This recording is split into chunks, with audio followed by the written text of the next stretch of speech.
তার মানসিক এবং শারীরিক অবস্থা আপনারা সবাই দেখতেছেন যে ও শারীরিকভাবে এবং মানসিকভাবে অনেকটাই ভেঙে গেছে এবং কি ওকে যে মধ্যযুগীয় কায়দায় যেভাবে পাশবিক নির্যাতনগুলো করা হয়েছে এটা আসলে একটা সুস্থ স্বাভাবিক শিক্ষিত একটা মানুষ যে কোনো মানুষের পক্ষে করা সম্ভব না।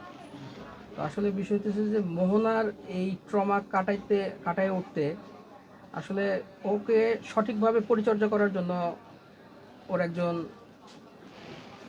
কাছের মানুষ বলেন আর খুব মানে ওর মা বলেন একজন মানুষ দরকার এবং কি এই জন্য আমার বিশ্বাস যে মোহনা যেহেতু বলেছে মোহনার পছন্দ অনুযায়ী মোহনার মাকে পছন্দ করে সে তার মাকে ঘরে নিয়ে আসবেন।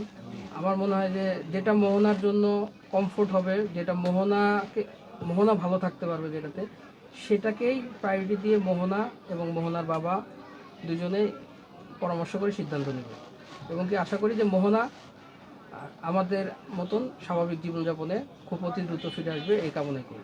মেলা কিছু পছন্দ করি। তো বলেন না কি খেলতে পছন্দ করেন? দুলুনি পছন্দ করি, তারপর হাড়িবাতি খেলতে মন চায়, সব রঙের খেলা মন চায়, আমার খেলতে মন চায়। আচ্ছা, আপনার জন্য যে আপনার আইনজীবী আঙ্কেলরা অনেক কষ্ট করেছে, আইনজীবী আঙ্কেলদের উদ্দেশ্যে কিছু বলার আছে? তাদেরকে নিয়ে কিছু বলবেন, কোনো ধন্যবাদ জানাবেন? বলো যে আমার আঙ্কেল আমার জন্য আছে, যে আরো দীর্ঘ সময় থাকুক, বলো, সমস্যা নেই। আঙ্কেল আমার পাশে আছে। তারা থাকলে কি আপনি আইনি সহায়তা পাবেন? হ্যাঁ হ্যাঁ, উনি আমার পাশে সারা জীবন থাকে। আমার পাশে যে সারা জীবনে থাকে। সারা জীবন থাকতে? হ্যাঁ। ভাই, মোহনা বলেছে সারা জীবন মোহনার পাশে থাকতে, থাকবেন, সময় দিবেন মোহনাকে? ইনশাআল্লাহ আল্লাহ যতদিন আমাকে হায়াত দারাজ করছে এবং যতদিন পর্যন্ত মোহনার এই বিচার ন্যায় বিচার নিশ্চিতে যতদিন পর্যন্ত ফ্রিতে কাজ করতে হয় আমি ততদিন পর্যন্ত ফ্রিতে আমি মোহনার জন্য কাজ করবো ইনশাআল্লাহ।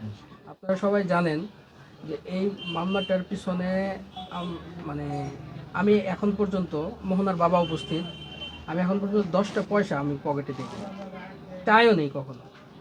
এবং কি আরেকটা বিষয় আপনাদেরকে অবগত জানাই যে আমাদের এটিএন বাংলার যে সাংবাদিক আলিয়াসগর ইমন ভাই সর্বপ্রথম এই বিষয়টা একজন সাংবাদিক যে আলমগীর তার মাধ্যমে এই বিষয়টা উপস্থাপন করে আমার কাছে নিয়ে আসে এবং কি আমি যখন জানতে পারি তখন আমি কিন্তু এখন পর্যন্ত ফ্রিতে এই কাজগুলো করে যাচ্ছি।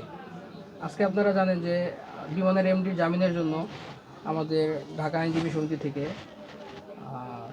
সকল বারের প্রেসিডেন্ট সহ অন্যান্য সিনিয়র আইনজীবীরা ওখানে উপস্থিত ছিল।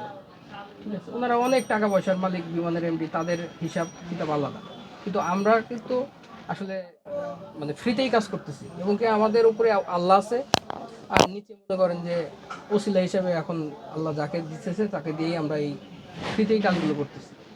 দোয়া রাখবেন ইনশাল্লাহ মোহনা ন্যায় বিচার নিশ্চিতে ইমন ভাই সহ আলমগীর ভাই আছেন সাংবাদিক এবং আইনজীবী হিসাবে আমরা যারা আছি মোহনার জন্য আমরা শেষ পর্যন্ত ন্যায় বিচার নিশ্চিত করে ইনশাল্লাহ মোহনাকে আমরা ন্যায় বিচার নিশ্চিত পাইয়ে দেবো ইনশাল্লাহ।